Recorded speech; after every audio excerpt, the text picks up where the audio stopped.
All right, this is an amazingly interesting lesson. It really comes right at the end of the school year for pre-algebra. The lesson is called One, None, and Infinite Solutions. I'm gonna switch over to pen.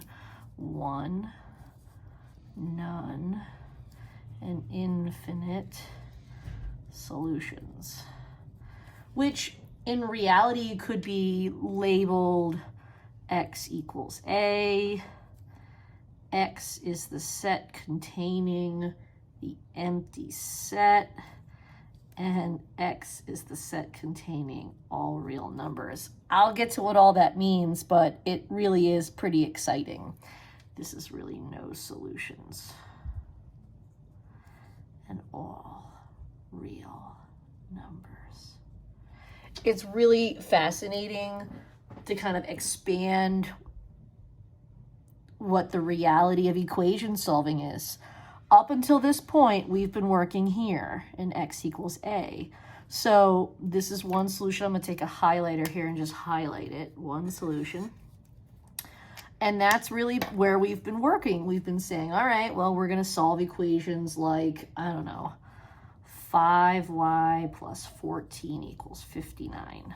You know, you'd subtract 14 from both sides. 5y equals 45. Divide by that coefficient. There's your y equals 9. That is one solution. X equals a, or the variable equals the constant. Here it is. Okay, this is what we've been doing all the way up until this point. Every time we had a variable with an equal sign, we always got a single answer, and we could check that answer by taking that number and substituting it back in here and saying, okay, well, 5 times 9 plus 14 should equal 59.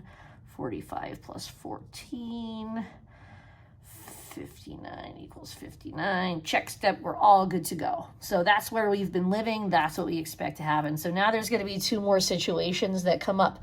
Super exciting. I think the easiest one to understand first, I'm going to jump down here to the no solution. I'm going to highlight that.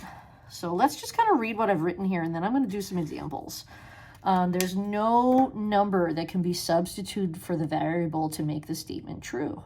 All variables are eliminated from the equation, leaving a false statement. So where we had a true statement here, 59 equals 59, we're going to end up getting a false statement. Very, very interesting. Example, last step could be 9 equals 10, or z equals -4, or 17 equals 3/4. This is not true, so it's false, and there's no variables in here to work with. So the final answer for no solution we would write is no solution.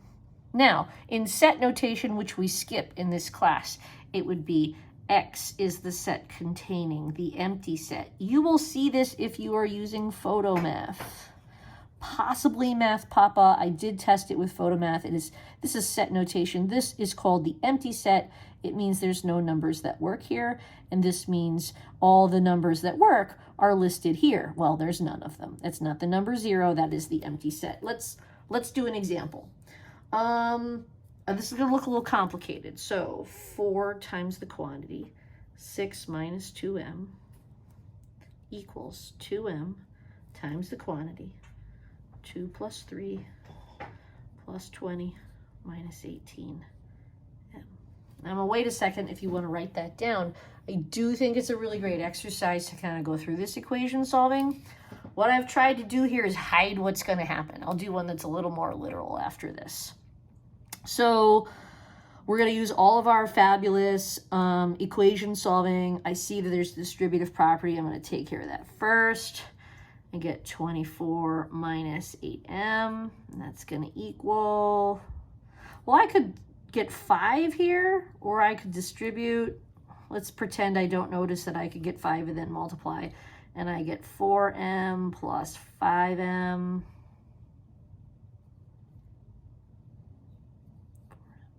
Oh, it's 6m. Yeah. It's like, how does that add up to 10?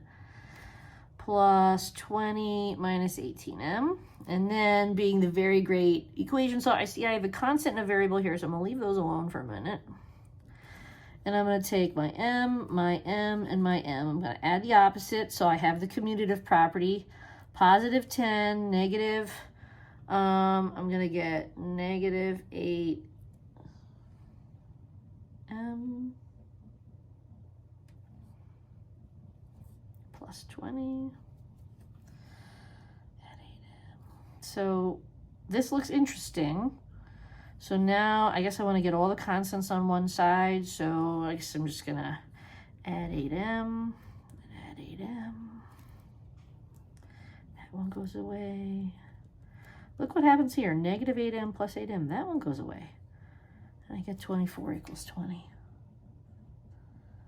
Well, that's false. There's no variables that can change this equation to somehow make it equal.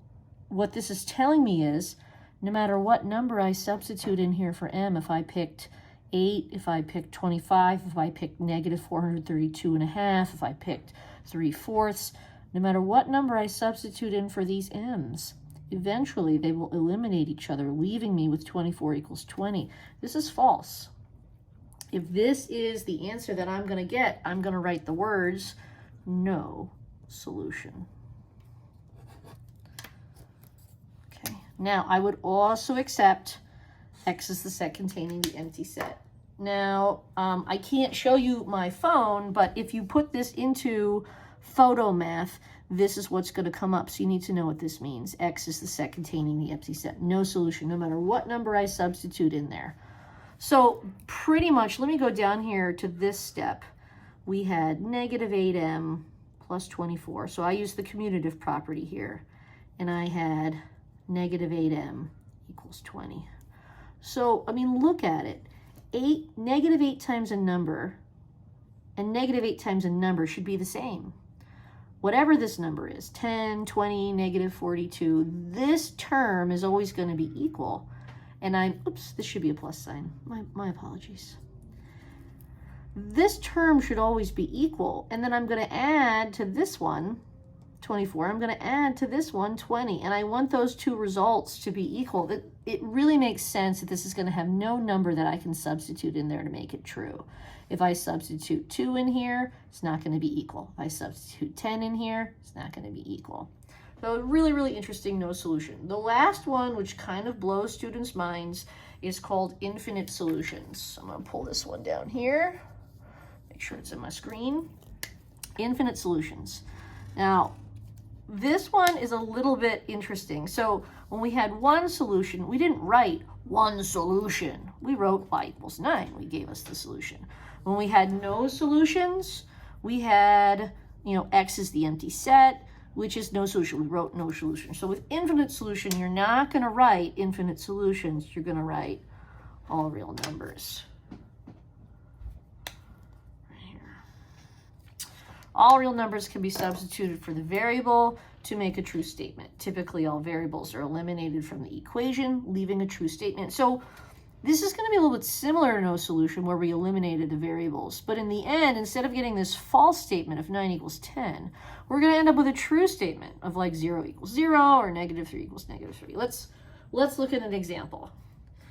5x minus 3 equals negative 3 plus 5x. So if we started our equation solving process, I might add 3 to both sides. Eliminates that one. 5x equal, oh, wait a second, that one goes, 5x equals 5x. 5 times a number equals 5 times a number. Now listen, I could stop here.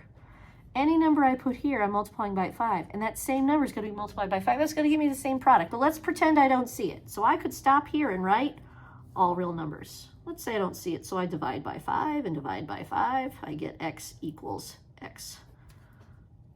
It's still all real numbers is my solution. So I'm going to write all real numbers. Now on Photomath, you're probably going to see X is the set containing all real numbers like this. Now you can write this, it means the same thing. This is set notation, which we have not learned, and this is like an R with an extra line through it. That means all real numbers. That's a mathematical symbol that you don't need to know this year. You can just write all real numbers. Let me look at this one another way. If I had solved this, well, I'll do a different one. 2 times the quantity, 3w plus 6 equals 12 plus 6w. So I'm going to go through, I'm going to use my distributive property. 6w plus 12 equals 6w plus 12. If you see this happen, all I did was use the commutative property here. You could stop here and write all real numbers, but let's pretend you don't see it, because really, it's the same. That is exactly the same as that. It's like the check step. So let's say I deal with the variables first. I'm going to say minus 6w. I'll eliminate that one, let me 12. Look, this one goes away too. I get 12 equals 12. You can stop there. You don't circle this. You circle all real numbers. Let's say you don't see it. You subtract 12 from both sides. That one goes away, you get 0. 0 equals 0. You can stop there and write all real numbers. 0 equals 0 is not the solution. 0 equals 0 proves that the solution is all real numbers, and that's what you're going to write. I'm going to go to page 2 on a different video.